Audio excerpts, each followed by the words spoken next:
Students, welcome to my YouTube channel math by Saram K. जैसा कि आपको पता है कि हम 9th क्लास की जो मैथ की बुक है उसका फर्स्ट चैप्टर सॉल्व कर रहे हैं और इससे पहले मैंने 4 लेक्चर्स अपलोड किए हैं और आज जो हमारा लेक्चर है वो लेक्चर नंबर 5 है, जिसमें हम properties of equality of real number पढ़ेंगे और properties of inequality of a real number पढ़ेंगे। ये कुछ प्रॉपर्टीज हैं या लॉज हैं, आप समझे कि ये एक लॉज हैं जो मैथ में दिए गए हैं। इन लॉज को हम यूज करके मैथ के प्रॉब्लम्स हैं वो कर रहे होते हैं। ठीक है, तो सबसे पहले जो हमारी प्रॉपर्टी आएगी वो आएगी रिफ्लेक्सिव प्रॉपर्टी, लेकिन ये जो लाई करेगी वो किस कैटेगरी में लाई करेगी? वो लाई करेगी property of equality of real number. सबसे पहले तो मैं आपको बता दूं कि इक्वलिटी होती क्या है। इक्वलिटी समझे या इक्वल समझे बात सेम होती है। इस साइन को हम क्या कहते हैं? इक्वलिटी कहते हैं। ठीक है, इस साइन को हम इक्वलिटी कहते हैं। तो अगर हम कोई भी चीज हल करें और दोनों तरफ रियल नंबर्स उठाएं और उसको हम प्लस करें, माइनस करें या ऐड करें या उसमें मल्टीप्लाई करें, तो इस तरह से कुछ प्रॉपर्टी यूज करके हम कोई ना कोई सिंप्लीफिकेशन कर रहे होते हैं। तो इसलिए इन्होंने हमें कुछ प्रॉपर्टीज दी गई हैं जिनको हम यूज करके मैथ में प्रॉब्लम वगैरह सॉल्व कर रहे होते हैं। तो सबसे जो पहली हमारी प्रॉपर्टी है वो है हमारी रिफ्लेक्सिव प्रॉपर्टी। जैसे कि आपने देखा होगा कि रिफ्लेक्सिव प्रॉपर्टी। अब रिफ्लेक्सिव प्रॉपर्टी आपको मैं बता दूं, रिफ्लेक्सिव प्रॉपर्टी सिंपल ये बताती है कि हर एक वो रियल नंबर अपने आप के बराबर होता है। जैसे कि मैंने डेफिनेशन में आपको बताया है, every number is equal to itself. हर नंबर अपने आप के बराबर होता है। ठीक है, जैसे a is equal to a और a बिलोंग कर रहा है हमारा रियल नंबर में, तो ये मैथमेटिकली प्रूव है। इसको जब हम नंबर्स में हम लिखेंगे तो आपको अच्छे तरीके से क्लियर हो जाएगा। जैसे एग्जांपल में लिखता हूं, इसने बता दिया कि हर नंबर अपने आप के बराबर होता है। तो मैं नंबर उठा रहा हूं 5, जो के बराबर 5 के ही होगा, 6 के बराबर नहीं होगा। ठीक है, जैसे मैं उठा रहा हूं 6, तो 6 नंबर उठाऊंगा तो 6 के बराबर होगा, 6 के बराबर होगा। 6 दूसरे नंबर के बराबर नहीं हो सकता। जैसे मिसाल एक लें कि आप अपने आप के ही बराबर हो, आपके बराबर कोई नहीं है। आप अपने आप के ही बराबर हो, आपके बराबर कोई नहीं है। जैसे आपकी थिंकिंग अलग होगी, दूसरे की अलग होगी, लेकिन वो आपके बराबर नहीं हो सकता। कुछ ना कुछ चेंजिंग हो सकती है। तो ये रियल नंबर की प्रॉपर्टी हमें ये बताती है, जो कि रिफ्लेक्सिव प्रॉपर्टी है, कि हर वो रियल नंबर अपने आप के बराबर होता है। उम्मीद है कि ये प्रॉपर्टी आपको क्लियर हो गई होगी। अब हम आते हैं सिमेट्रिक प्रॉपर्टी पर।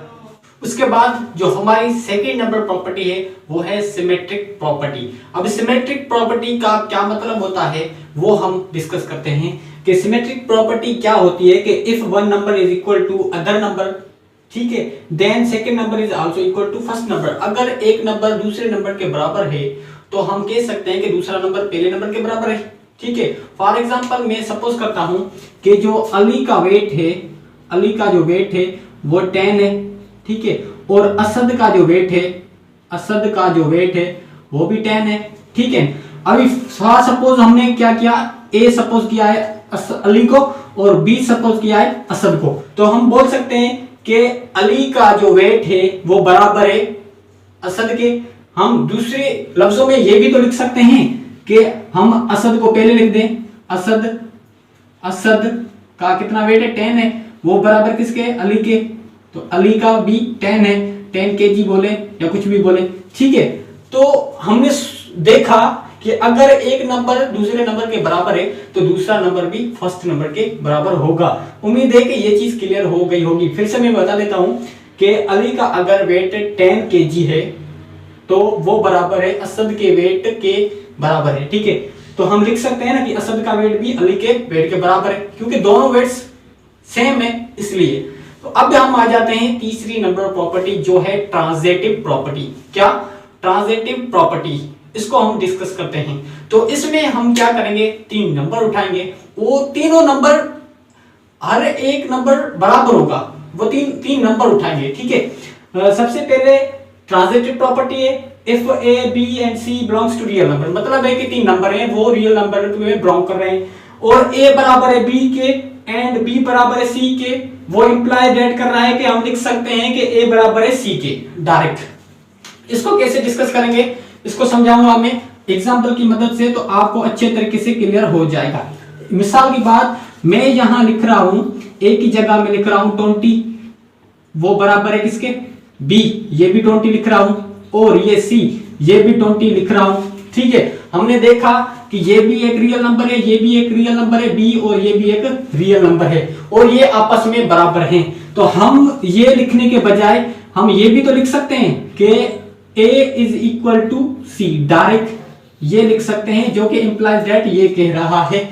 ठीक है, तो a इज इक्वल टू सी कैसे हुआ? लाजमी है a का जो वेट वो भी 20 है, नंबर a है वो भी 20 है, और जो c है, जो हमारा c है वो भी तो 20 है। तो हमने डायरेक्ट लिख लिया कि a इज इक्वल टू सी, तीन नंबर हैं वो आपस में बराबर हैं। तो हम अगर a बराबर है b के एंड b बराबर है c के, तो हम डायरेक्ट लिख सकते हैं कि a जो बराबर है डायरेक्ट c के, बीच को b को हम छोड़ सकते हैं। तो ये थी हमारी ट्रांजिटिव प्रॉपर्टी। उम्मीद है कि ये ट्रांजिटिव प्रॉपर्टी भी आपको क्लियर हो गई होगी। अब हम इसकी जो मोर प्रॉपर्टीज है उसकी तरफ आ जाते हैं। अब हम प्रॉपर्टी नंबर 4 और 5 को डिस्कस करेंगे।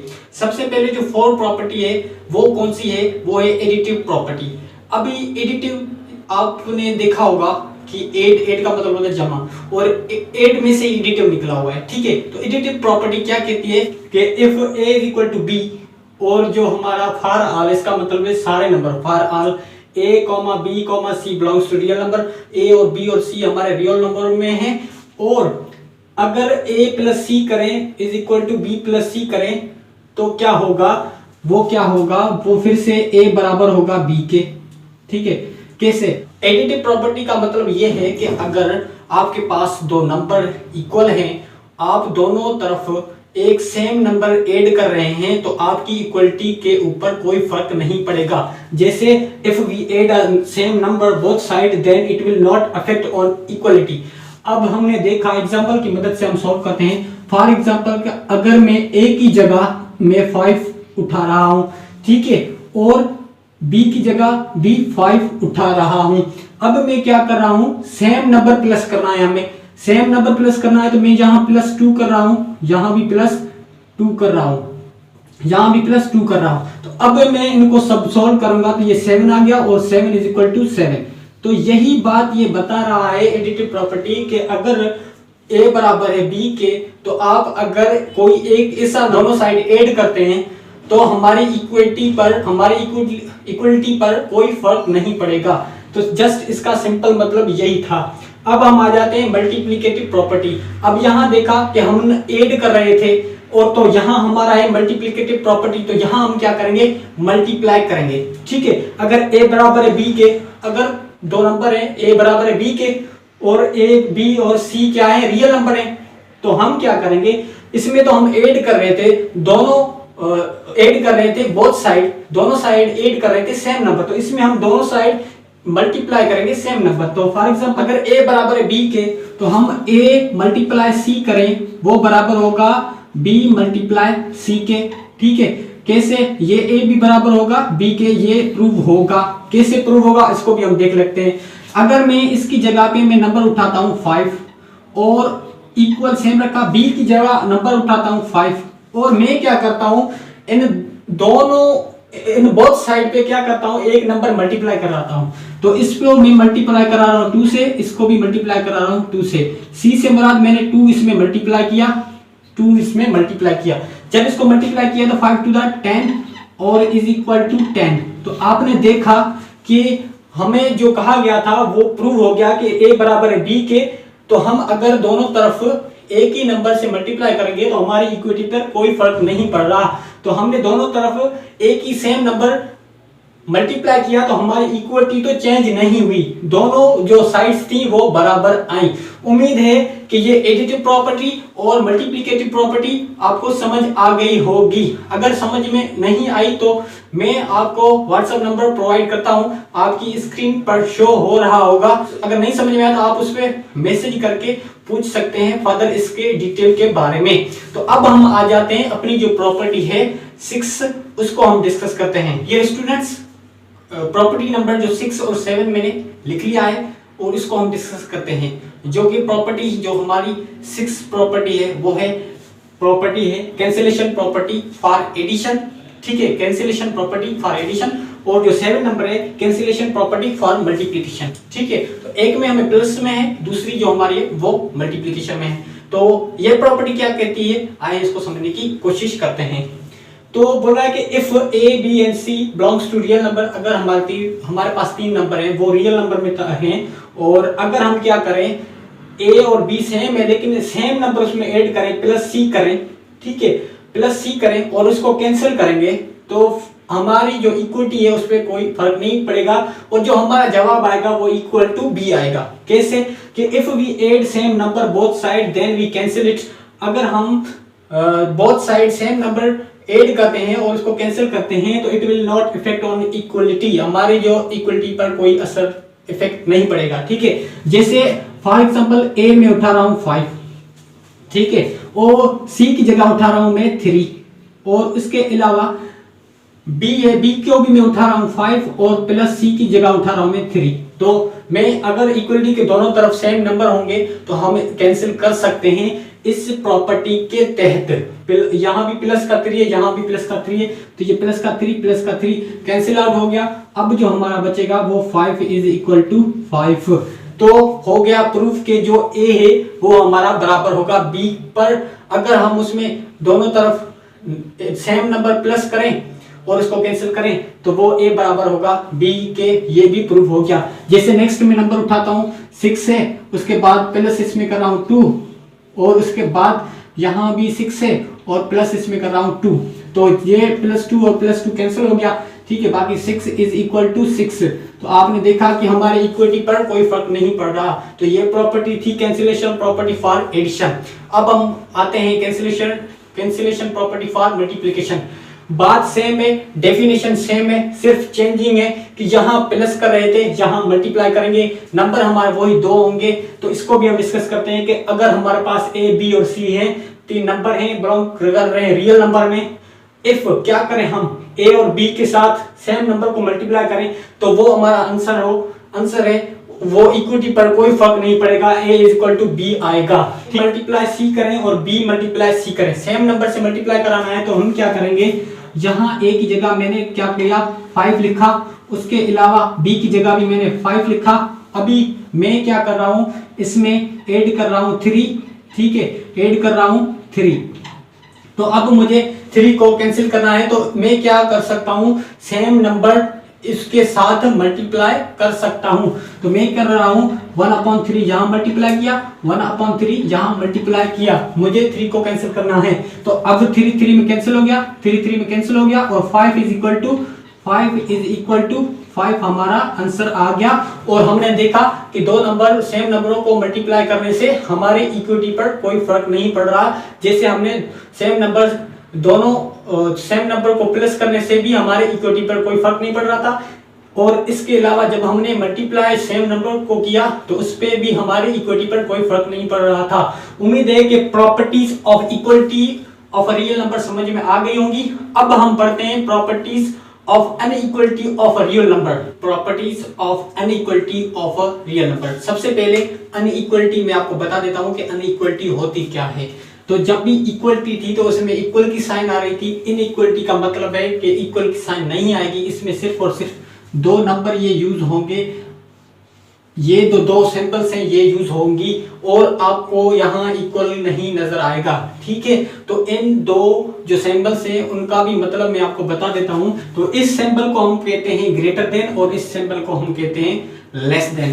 तो आपने देखा कि इसका मुंह जो इस तरफ खुला हुआ है, इसका इस तरफ खुला हुआ है, तो ये इसका मतलब है ग्रेटर देन, और इसका मुंह जब मगरमच्छ की तरह इस तरफ खुला हुआ है तो इसको हम कहते हैं लेस देन, ठीक है। तो अब आपने देखा कि ये ग्रेटर देन है, ये लेस देन है, इसको प्रूव भी करते हैं। अगर मैं लिख रहा हूं कि 5 है, ठीक है, 5 में कह रहा हूं कि बड़ा है किससे, 4 से, तो वाकई 5 बड़ा है, तो मैं लिखूंगा क्या, 5 is greater than 4, 5 is greater than 4। जिस अगर इस साइन का मुंह खुला हुआ होगा तो इसका मतलब है उसके अंदर जो चीज होगी वो बड़ी होगी, और इसके पास जो चीज होगी उसके बाद जो चीज होगी वो छोटी होगी। अगर मैं कोई चीज लिख रहा हूं कि हमारा जो 4 है वो क्या है, लेस से 5 से, तो मैं कैसे लिखूंगा कि अगर ये निशानी किसकी है, ये लेस की है, तो अब 5 ये होगा हमारा अंदर जाएगा, क्योंकि इसका मगरमच्छ का जो मुंह खुला हुआ है, इसको मगरमच्छ का मुंह आप समझ लें कि जिस तरह मगरमच्छ का मुंह बड़ा होता है ना, इस तरह इसका भी मुंह बड़ा है, तो इसमें जो चीज होगी वो बड़ी होगी हमेशा, क्या, इस मगरमच्छ के मुंह में जो चीज होगी वो बड़ी होगी। तो आपने देखा कि 5 इसके अंदर पड़ा हुआ है तो ये बड़ा है, और इसके अलावा 4 हमने क्या लिखा, ये लिख दिया। तो हम इसको कैसे पढ़ेंगे, 4 is less than 5, 4 is less than 5, और इस सिंबल को हम पढ़ेंगे 5 is greater than 4, 5 is greater than 4 और 4 इज लेस देन 5। तो इसको, ये चीज आपको जब समझ में दोनों सिंबल्स आएंगी तभी आप इन इक्वलिटीज को अच्छे तरीके से समझ पाओगे, वरना ये आपके पल्ले नहीं पड़ने वाली। मैं बार बार बता दूं कि पहले आप ग्रेटर देन और लेस देन को समझें, उसके बाद आप इन प्रॉपर्टीज को क्लियर करें।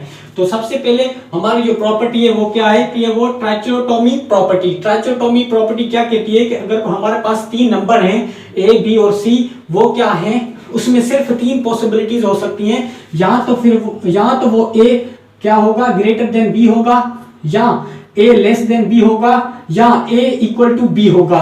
ठीक है, तो ये है ग्रेटर देन, ये है लेस देन। इसका जो मुंह है इस तरफ खुला हुआ है तो लाजमी है कि ये चीज बड़ी होगी और ये चीज छोटी होगी, और ये चीज छोटी होगी, ये चीज बड़ी होगी, क्योंकि इसका मुंह जो खुला हुआ है इस तरह खुला हुआ है, इस तरह खुला हुआ है, तो इसमें जो चीज है वो बड़ी चीज होगी। ठीक है, या तो ये पॉसिबिलिटी हो सकती है कि a is equal to B हो सकता है। अब हम इस पॉसिबिलिटीज को प्रूव करने की कोशिश करते हैं। सबसे पहले तो आपको ये पता होना चाहिए कि ये ग्रेटर देन है और ये लेस देन है, इनमें डिफरेंस आप करें। ठीक है, तो सबसे पहले हमें ए लिखना है, तो ए लिखना है, लेकिन इसका जो मुंह है मगरमच्छ का, ये इस तरह खुला हुआ है, तो हम इसमें बड़ी वैल्यू पुट करेंगे। बड़ी वैल्यू से मुराद मैं फॉर सपोज यहाँ 5 पुट कर देता हूँ। उसके अलावा यहाँ b छोटा होना चाहिए, तो b सपोज करें आप 3, 2, 4 कुछ भी पुट कर सकते हैं, लेकिन वो 5 से क्या कम होना चाहिए, तो मैंने 2 पुट किया।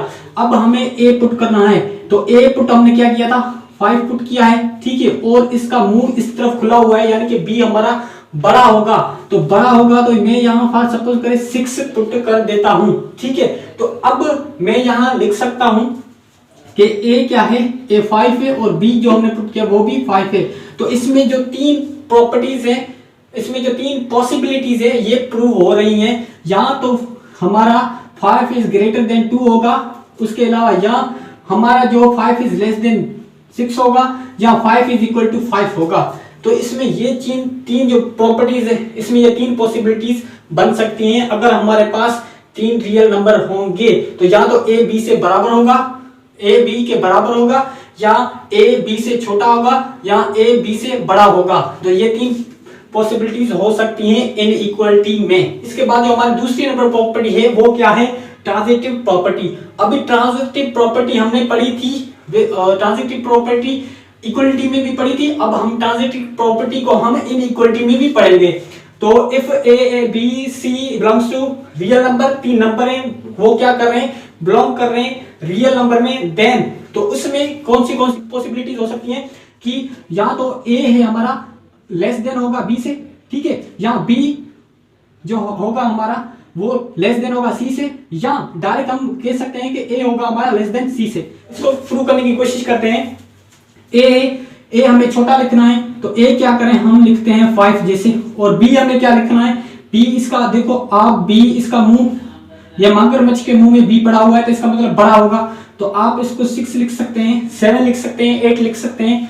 उसके अलावा एंड और b छोटा होना चाहिए, तो b हम क्या लिखें, फॉर सपोज करें कि हमारा छोटा होना चाहिए, तो मैं इसको लिख देता हूं 7 लिख देता हूं। उसके अलावा c हमारा क्या होना, बड़ा होना चाहिए, तो c में क्या लिखूंगा, यहाँ c हमारा बड़ा होगा तो मैंने लिख दिया 8। ठीक है, यहाँ हमारा a स्मॉल होना चाहिए तो 5 लिखा, यहाँ हमारी लेस देन हो, ठीक है, 5 इज लेस देन 6 तो हमने ये 6 लिखा।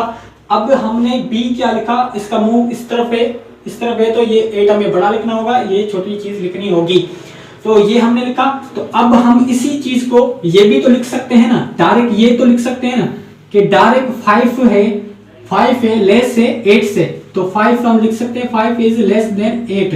इसका मतलब हम डायरेक्ट भी लिख सकते हैं ये चीजें लिखने के बजाय।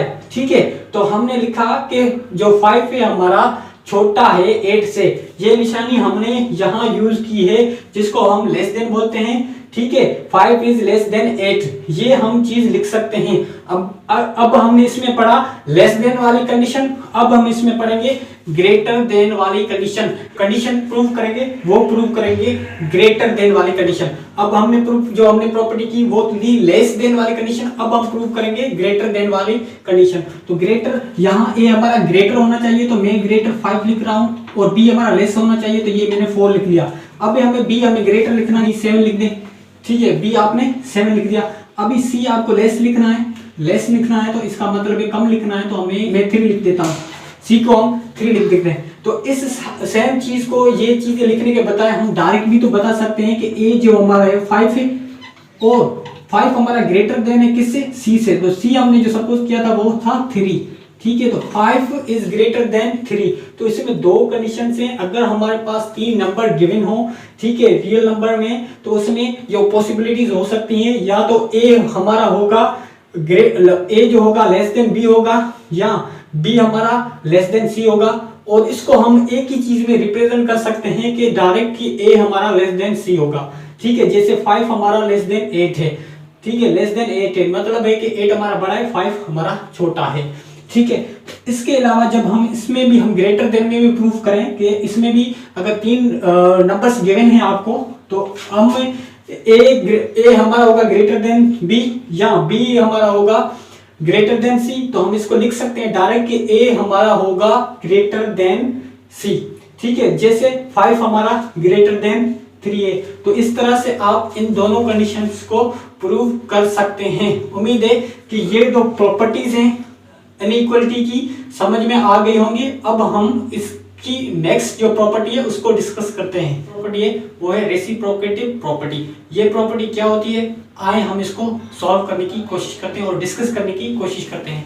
तो सबसे पहले रेसिप्रोकेटिव प्रॉपर्टी क्या होती है कि if A B belongs to real number, हमारे पास 2 नंबर है, वो ताल्लुक रख रहे हैं किसमें, रियल नंबर में, और A B are same sign, उसका साइन भी सेम है, यानी दोनों पॉजिटिव है तो दोनों पॉजिटिव है, नेगेटिव है तो दोनों नेगेटिव है। तो अब इसमें 2 कंडीशंस ये प्रूव करनी होंगी हमें, कौन सी, एक ग्रेटर वाली एक लेस वाली।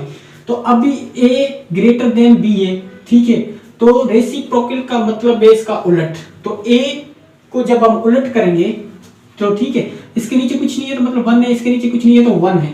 जब इसको हमने उलट किया तो ये 1 ऊपर चला गया और ए नीचे आ गया। जब इसको मैंने उलट किया तो 1 ऊपर चला गया और बी नीचे आ गया। लेकिन चीज एक का ख्याल रखना है कि जब आप रेसिप्रोकेटिव करेंगे तो इस इक्वलिटी की साइन चेंज होगी। क्या हो जाएगी इसकी, ये हो जाएगी लेस देन, तो ए हमारा लेस हो जाएगा बी से, ठीक है। इसको भी मैं प्रूव कराऊंगा नंबरिंग के जरिए, तो आपको अच्छी तरीके से क्लियर होगा। उसके बाद अगर हम इसको क्या करें, इसका हम रेसिप्रोकेट लें, तो हम इसको रेसिप्रोकेट करें तो ये ए ऊपर चला जाएगा, ठीक है, और ये भी हमारा ऊपर चला जाएगा, तो बी ए ऊपर चला गया, ए हो गया, इसके नीचे 1 आ गया और इसके नीचे 1 आ गया। अभी क्या होगा, अब फिर से हमारी सेम कंडीशन बन जाएगी। वो क्या होगी, ये जो हमारी लेस वाली कंडीशन थी वो हमारी ग्रेटर वाली कंडीशन में चेंज हो जाएगी। तो इसको हम प्रूव करते हैं 1 बाय 1, ठीक है। ए हमें ग्रेटर उठाना है, ठीक है, तो मैं क्या कर रहा हूं, ए यहाँ 2 उठा रहा हूं, ठीक है, और ये क्या है, ग्रेटर है। उसके बाद हम बी क्या उठाएंगे, लेस उठाएंगे, यानी कि उठा लिया मैंने 1, ठीक है। इसको प्रूव करते हैं। अब जब हम इसका रेसिप्रोकेटिव करेंगे, इसके नीचे कुछ नहीं है 1, इसके नीचे कुछ नहीं है, नीचे तो 1, ठीक है। तो इसको जब मैं लिखूंगा रेसिप्रोकल करके तो ये 1/2 हो जाएगा, हाफ हो जाएगा। और इसके अलावा जब इसको मैं रेसिप्रोकल करूं तो ये हमारा 1 हो जाएगा, ठीक है। तो आपने देखा यहाँ ग्रेटर था, तो अब ये हमारी जो निशानी है, साइन है, वो चेंज हो जाएगी लेस में। कैसे, 1/2 इज लेस देन 1, हाँ ठीक है, ये हमारा हाफ है, ये हमारा एक पूरा है। तो ये चीज यहाँ प्रूव हो गई कि अगर हम रेसिप्रोकेट करेंगे किसी भी चीज का तो उसकी जो साइन होती है वो चेंज हो जाती है। यानी कि अगर यहाँ ग्रेटर देन है तो लेस देन हो जाएगी, और लेस देन है तो ग्रेटर देन हो जाएगी। उसके बाद जब इसको हम फिर से रेसिप्रोकेट करेंगे तो हम इसको क्या करेंगे, इसके नीचे कुछ नहीं तो 1, मतलब 2 ऊपर चला जाएगा, 2 ऊपर चला गया और ये 1 ऊपर चला गया, तो 2 और 1 हो गया। तो यहाँ अब कौन सा बड़ा होगा, अब हमारा 2 बड़ा होगा। तो ये जो सेम फिर से कंडीशन है वो सेम चेंज हो गई कि 2 इज ग्रेटर देन 1। उम्मीद है कि ये दोनों चीजें आपको क्लियर हो गई होंगी।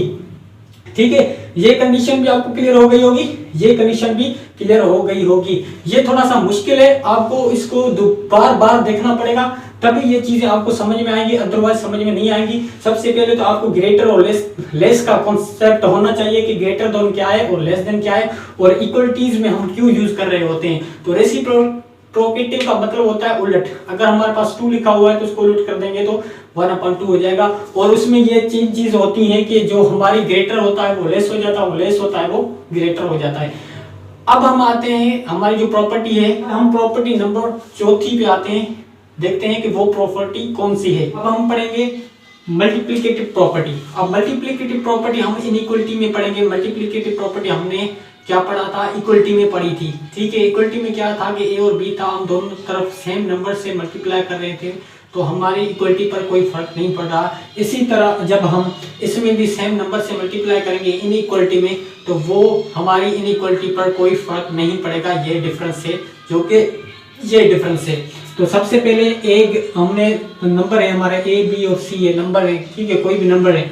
अब क्या कर रहे हैं हम, 3 नंबर हैं जो ए बी और सी रियल नंबर में है, रियल नंबर से ताल्लुक कर रहे हैं। A B comma C belongs to real number है। अभी हम देख रहे हैं कि ए हम 2 कंडीशंस प्रूव करेंगे। आपको पता है कि एक ग्रेटर देन और एक लेस देन वाली कंडीशन प्रूव करेंगे इसमें। तो सबसे पहले मैंने ग्रेटर देन वाली कंडीशन लिखी है, उसके बाद हमने लेस देन वाली कंडीशन लिखी है। इसको मैं आपको प्रूव करके दिखा देता हूँ। तो ए हमारा बड़ा होना चाहिए, तो मैंने क्या किया, ए जो सपोज किया है वो 7 किया है, और उसके अलावा जो बी हमारा होगा लेस होना चाहिए, तो मैंने क्या किया, लेस में छोटा होना चाहिए तो 6 सपोज किया। अब मैं सेम नंबर को इनके साथ मल्टीप्लाई कर रहा हूँ, ठीक है। तो ए हमारा क्या था, 7 था, ठीक है, ये 7 हो गया है, उसको सेम नंबर से मल्टीप्लाई करा रहा हूँ। आपकी मर्जी है 3 से करें, 4 से मैंने क्या किया है, 2 से मल्टीप्लाई किया है। तो सी मैंने क्या सपोज किया है, 2 से मल्टीप्लाई किया, ठीक है। उसके बाद बी हमारा 6 है, ठीक है, जो कि 6 है, बी तो हमने सेम लिखा। और उसके अलावा सी जो हमने किया है 2 है, तो हमने सी जो हमने किया वो 2 लिख लिया। अब हम चेक करते हैं कि मल्टीप्लिकेशन करने से हमारी इक्वलिटी पर कोई फर्क पड़ रहा है या नहीं पड़ रहा। तो अब देखें 7 को 2 से मल्टीप्लाई करेंगे तो ये 14 हो जाएगा, और 14 क्या है, ग्रेटर देन, और 6 को 2 से मल्टीप्लाई करेंगे तो ये हमारा हो जाएगा 12। तो हमने देखा कि इनइक्वलिटी में जब सी दोनों तरफ हम एक नंबर से मल्टीप्लाई कर रहे हैं, सेम नंबर से मल्टीप्लाई कर रहे हैं, तो हमारी इनइक्वलिटी पर कोई फर्क नहीं पड़ रहा। से हम कंडीशन बी को भी प्रूव करेंगे जिसमें है लेस देन, ठीक है। तो हमने ए लेस देन बी, तो ठीक है, तो मैंने क्या किया, लेस उठाना चाहिए था, मैंने 5 उठा लिया, और बी हमें बड़ा रखना चाहिए। क्यों कि इसका जो मुंह है वो खुला हुआ है, तो जो चीज अंदर जा रही होगी वो चीज बड़ी होगी। तो इसमें हमने बी सपोज क्या किया, बी हमने 6 सपोज कर लिया।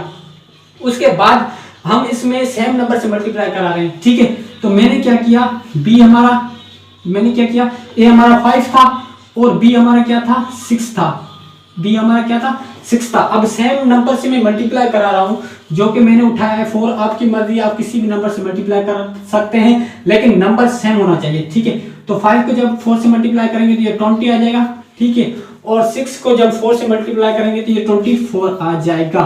तो हमने देखा कि जब हम एक सेम नंबर से ए और बी के दोनों बोथ साइड सेम नंबर से मल्टीप्लाई करा रहे हैं इनइक्वलिटी में, तो हमारी जो इनइक्वलिटी पर कोई इफेक्ट नहीं पड़ रहा। ये दोनों कंडीशंस आपके सामने प्रूव हैं। मैं समझ सकता हूं कि ये थोड़ा मुश्किल है, लेकिन जब आपको अच्छे तरीके से इसको देखेंगे, 1 बार 2 बार 3 बार, तो आपको अच्छे तरीके से क्लियर हो जाएगा। उम्मीद है कि ये जो प्रॉपर्टीज थी, properties of equality of real number और properties of inequality of real number, ये क्लियर हो गई होंगी। मेन जो प्रॉपर्टीज थी मैंने आपको वो क्लियर करा दी हैं। आप इसको 1 बार 2 बार देखें और अपना कॉन्सेप्ट है वो क्लियर करें। तो उम्मीद है कि ये लेक्चर आपको अच्छा लगा हुआ होगा, इंटरेस्टिंग लगा हुआ होगा। मुश्किल है थोड़ा सा इनइक्वलिटी, जब आप इसको ट्राई करेंगे तो आपका कॉन्सेप्ट अच्छे से क्लियर हो जाएगा। तो मिलते हैं नेक्स्ट लेक्चर में, जो कि हमारा होगा 1.2 एक्सरसाइज, वो स्टार्ट करेंगे। तब तक के लिए दुआओं में याद। अल्लाह हाफिज।